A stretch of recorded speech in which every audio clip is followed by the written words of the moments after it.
You know, you're talking about breaking barriers. I think for me, entrepreneurship has been essentially a freedom card for us, right? Where we weren't able to be employed in certain markets and certain spaces, where once we were employed, we had no room to move up, right? And so I think particularly entrepreneurship has been one of the biggest like entrees for us to actually move into the middle class and then the upper middle class and then actually to achieve any kind of wealth. Right. That's how I've seen it. And it has allowed us to even in terms of like systems, you know, having to get past, be it a bad quarry sometimes, or having to get past a limited education. Entrepreneurs has given us an opportunity, if anything else, to actually be active citizens here. I don't know, how do you feel about it? Well, I feel like just recently, during the last 5 to 7 years, have we been able to see a substantial number of scale minority businesses. Before we were allocated to not the best locations, didn't have the working capital to actually scale the businesses. And actually, believe it or not, we didn't even have the skill sets in order to have the right employees. And so I see a significant change in it over the last 5 to 7 years. And just watching the two of you guys and what you guys are doing, it's just like, you know, all the hard work that we've done, us old heads. Yeah, I'm just extremely excited for both of you guys. I appreciate that, but got to give you your flowers as well. I mean, you've been a trailblazer. We wouldn't have the opportunities we have if it wasn't for you, you know. So thank you. Yeah. So what do you think? Oh, sorry. Yeah, sorry. Yeah. You know, there's a saying, you know, if you can't be invited to the table, then build your own. And I think that's what entrepreneurship is, especially in this space. You know, there have been barriers to entry, lack of access to educational programs, and you know, over time those things are changing, and we're creating opportunities. So. In essence, we're defining our own destiny. Yep.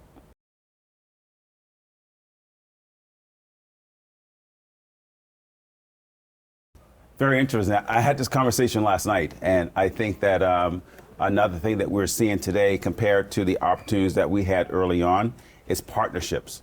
And I know that both of you guys have partners, and I know that I have partners, and I think that it has allowed me to look for to actually accomplish bigger dreams. And I think that people should not be afraid of that. And I think I always say that if you look at the most largest businesses that are in our business, they're all partnerships. It's no solo. And I think a lot of people dream to feel like they have to be the owner by themselves. And that's just not necessarily the case. And it limits what you can actually get accomplished. I think, you know, for me, one of the examples of how I saw entrepreneurship kind of scale itself probably has to come from the Waldron Group, right? And so the Waldron Group owns a major chain, Dunkin' Donuts. Yeah. And in fact, they are the largest operators of Dunkin' Donuts in Massachusetts and maybe even in the nation. They started their business, I think one of their first locations was in Mattapan. And Mattapan for us in our community was a community that people have kind of forgotten and not necessarily invested in. But that is one of their most successful stores at their root. And their model for me was, you know, we're gonna do our one little thing, but then we're gonna continue to expand, and we're going to employ us, and we're going to train us, and we're going to help us scale and get skills that are transferable, that when you go into other markets, they're valuable. Like, you've got valuable employees from that. And so they are, and in fact, like, I feel like they brought so many people along with them in just doing that. And to me, that is what I think what we do the best, is that, you know, we don't sometimes just stop with the one. You know, we continue to go, and we recognize that we typically will have challenges being in the market. And then we say, well, listen, we get those challenges, but we're going to do something about it anyway. So I think that is what really helps us get to the wealth building, is because we reinvest in ourselves. Right. I don't know. So my background was a little bit different from the two of you in terms of how I got into this industry. So I was a promoter, event curator, and my options were always limited or controlled by who allowed me to have the opportunities, right? So at one point they wanted to hear our music, but they didn't necessarily want us as clients, right? It was hip hop and R&B was popular, mainstream, but it's like, hold on. If you want to come in, you got to wear hard bottom shoes and a button up shirt. Like, I'm coming here to relax. Like, I'm not, this is what I wear to work. Like, you tell me this is what I got to wear to have a good time too. So it was just like, you know, it was important for me at some point to open my own place so I can control the things that I wanted to do and then provide those opportunities to other people who wanted to do those things as well. So it wasn't like there's like an abundance of opportunities between our places, and there's a plethora now in the city that it's almost open arms now. Before it wasn't always like that. So. Yeah. I think another thing to add though is that as you guys have scaled your businesses, you're hiring more people, and you're putting our people in positions and giving them more power than they would have in other places. Right. And so that creates an after effect that it allows more businesses like ours and like yours to actually grow in the future. Yeah, and on top of that, we're inspiring people every day. That's right. Everyone's looking, you don't know who's paying attention, but people are watching and they're inspired. They're like, hey, if they can do it, I can do it. Mm-hmm.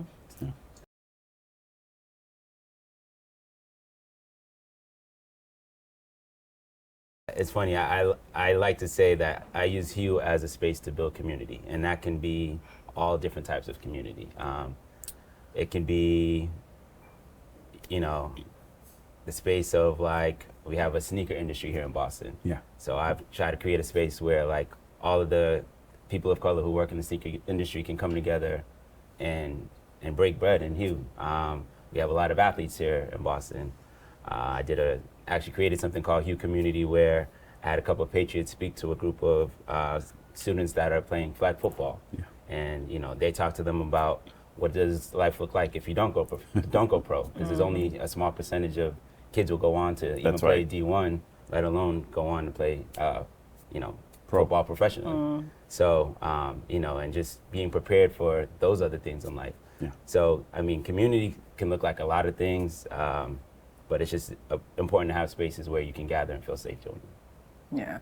Yeah. For me, it's like a village. It takes a village to raise a child, right? And I know that to get here today, it took the community around me at many different steps and stages. And so I intentionally make sure that we reinvest, right? So be it through donations or hosting events, to your same point, and particularly for the organizations that helped me along my way. So Roxbury YMCA is an organization that I'm committed to. Boston Center for Youth and Families, another organization that I'm committed to, because literally those are the things that kept me off the street and kept some of my peers off the street, and it allows us to be in this space. And so through charitable events and donations is how I try to stay invested in the community.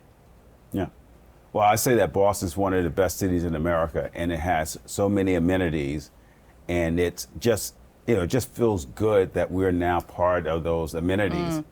And so not only that we're just allowing our people to come to our spaces, but we're in spaces that we typically were not before. Absolutely. There have been multiple articles in the Globe about the seaport and about the lack of diversity here.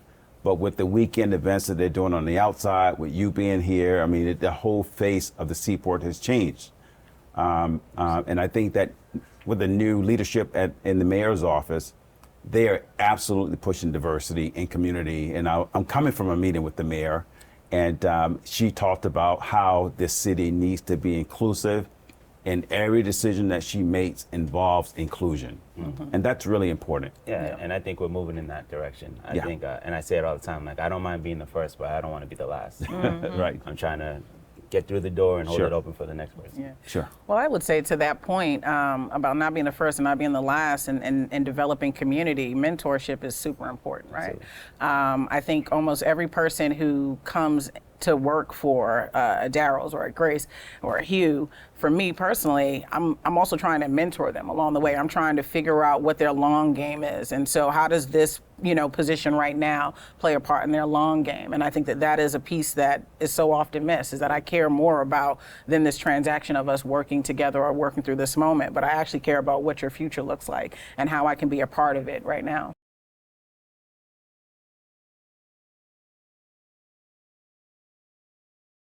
Access to capital. Yeah. You want to start? Yeah, we can start with that. Well, it goes along with what I said earlier about having partners and investors. And, the first thing you got to do is have the skill set and leadership abilities like the two of you guys have. And that's really important, because once you have that and once you have the experience, it's easy to attract the talent and the capital. And I think that now we are in a position where, again, the city is open, where our successful others, majority, believe in us, accept us, and want us. And I think there's a lot of pressure that's happening. And let's just say that it didn't happen easily here in Boston. I tell everyone that there should be a statue for George Floyd in every major city, because the door was cracked open, and unfortunately his death knocked it open, knocked the door wide open. And I think that we were fortunate here in Boston that we had the groundwork had been done in terms of trying to push that door open. There were a lot of people ready to get into the door. And once the door opened, we were able to take advantage of the opportunities. To your point, obviously partnership is very important. I've wanted to be in this space for a long time, and the opportunity just, I didn't have the means financially, and until now, I didn't realize how, not to say it's easy to raise money, but it's not that hard if you have a good product and people believe in you. Right concept, yeah, right location. All those things are important, but it's almost like when you want to get a managerial role, but it's like you don't have any managerial experience, so you get denied, right? It's like, just give me the opportunity. And it's like, now that I have the opportunity, I'm running you, and people love the space. It's like, now I know that whatever's next, it'll be a lot easier to make that happen. That's right. I think, as the conversation about getting the money, right? Even you have to have some kind of startup capital, but access to capital has to look different to me in a way where it's not traditional. We're not just talking about banking capital. We're not just talking about friends and family loans. We're not just talking about and with that partnership, that capital could look like in kind, right? And then can also help you build. And so I think for us in trying to get and skill our businesses in a way, we haven't always had it, so it's hard to understand how to use it and how to manage it, and then also to figure out what is really of value and even how to spend it sometimes. And so I think that we absolutely need it, and we have been digging for additional ways to get it. We've been pushing city officials to figure out ways to kind of get in their coffers as well to help us build, because if you want a vibrant city, then you also have to kind of invest in it. But I think for us, the struggle at some point was never knowing how to even broach that conversation. Right. Yeah. Well, I think we would all be remiss if we did not talk about that. People need to understand that this is not easy, and that it's a lot of hard work. Yeah. And that I know that when I was in the business, day to day, it was 7 days a week, and I know the two of you guys are working 7 days a week, and that's what it takes. And I think that people need to understand that, hey, the opportunities are there, the door is open, but come there to work. Come there to succeed. Come there understanding that it's sacrificing. Absolutely. And it's long hours, but there's a payoff at the end if you do the right things. Absolutely. If you come correct. Yeah. And then people think if you're not there physically, you're not working. It's still working. It doesn't shut off. The phone calls are still coming in. You're still responding to emails. That's right. You're thinking about ideas. It's like all these things. It never shuts off. Yeah. That's right. Dreaming about it. Oh, you sleep? Power naps. Right.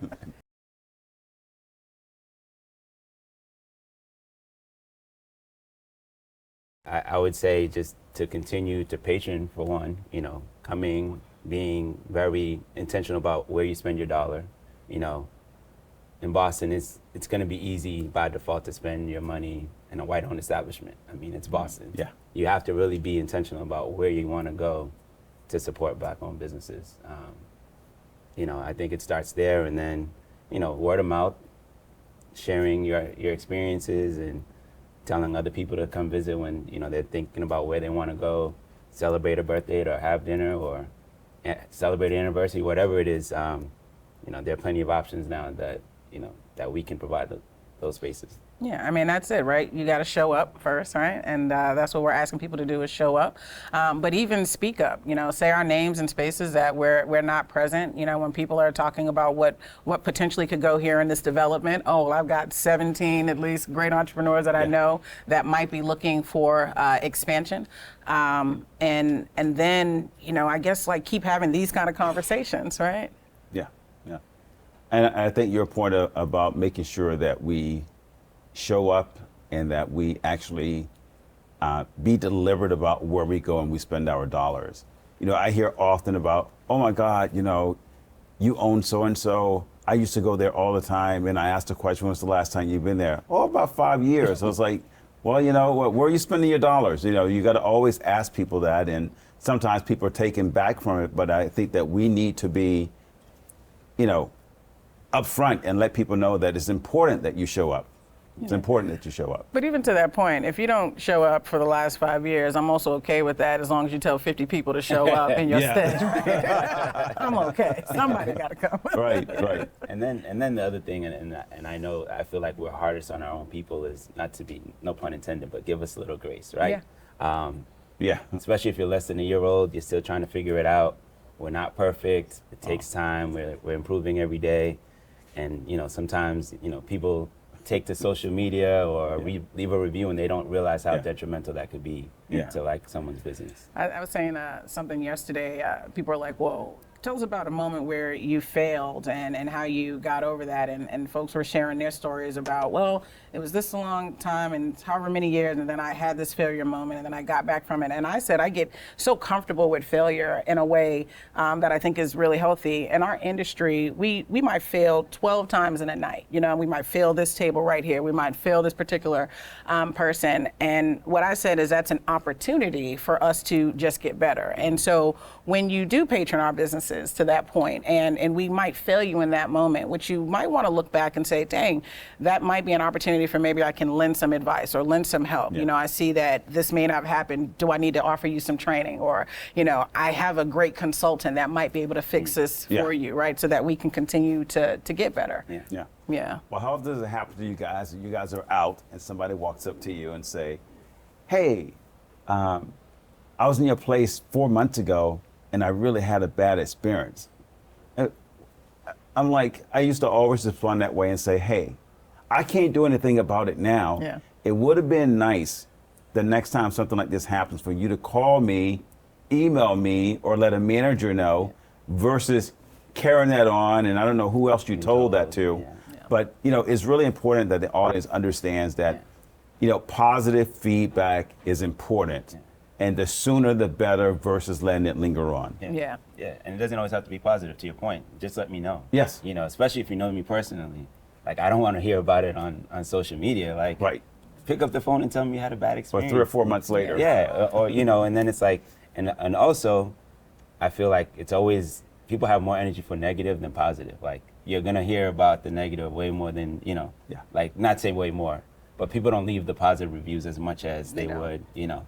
As many people that come through day to day, you almost have to remind them or ask them to do it because, you know, it happens that way for whatever reason. I don't know. It's one of those things, like, we're not, you know, I think someone asked me, why did you become an entrepreneur? And I was like, I don't think that was necessarily a decision, but I think for a lot of us is that we wanted more opportunity in spaces that we didn't have those opportunities, right? And at the end of the day, that means we care. And so and I think what we're asking for is for you to care about us as much as we actually care about the community, care about all the end game that we have going on between the people that we're employing or showcasing, right? It's a nurturing kind of business, or it's nurturing to be an entrepreneur, and that's what we're looking for. We're looking for that empathy a little bit. And I think consumers forget that this is a transaction business. You know, you guys do a lot of transactions. A lot of transactions. A lot of transactions. And I ask people, like, you know, how often do you get it right every time? You know, just like, as you said, give us grace. Give us a little room, and also just give us feedback and let us know that when we're doing something right and when we're doing something wrong.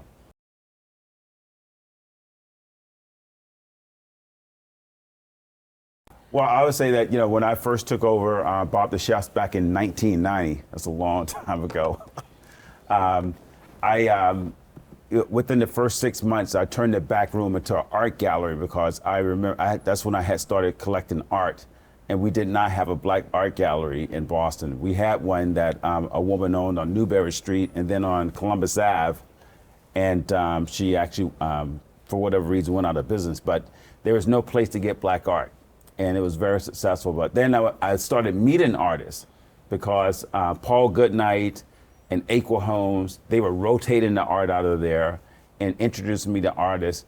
And I realized there was a community out there that I didn't even know existed. And so today, you know, we're lucky that we have Berklee College of Music, which is one of the best music schools in the world. And so we just have so much talent that's here. The MFA is here. And so I think it's really important to have that. And I think that that's one of the biggest amenities that the city of Boston has is all the cultural activities and all the artists that we have here. Yeah. I mean, for me, the creating the space is to be able to have this outlet, you know what I mean? How terrible must it be to have this passion, to have this gift, to have this drive, and then have no way of expressing it? And to your point, what I feel like a resource-rich city, we should have it. And so to that end, for me, it was so important even here when we got to Grace, was that I wanted an intentional stage. I wanted the sound to be great. I wanted lights. I wanted to make the talent that we're nurturing at these universities feel like they made it big, right? I want that to start at home. And I think when you value and you appreciate people on the home front, they know that they can go out into the world and feel like they're somebody, right? And that to me was really important, to have that, you know, outlet. Yeah. For my space, it's primarily DJ driven for music options, but from time to time, I will have live music showcases. I don't have a full stage, but I have like a space that's very intimate and people are drawn to it. And to your point, the community is continuing to build. And I think coming into the new year, I have more opportunities to provide, and Great. we'll continue to use the space. Mm-hmm.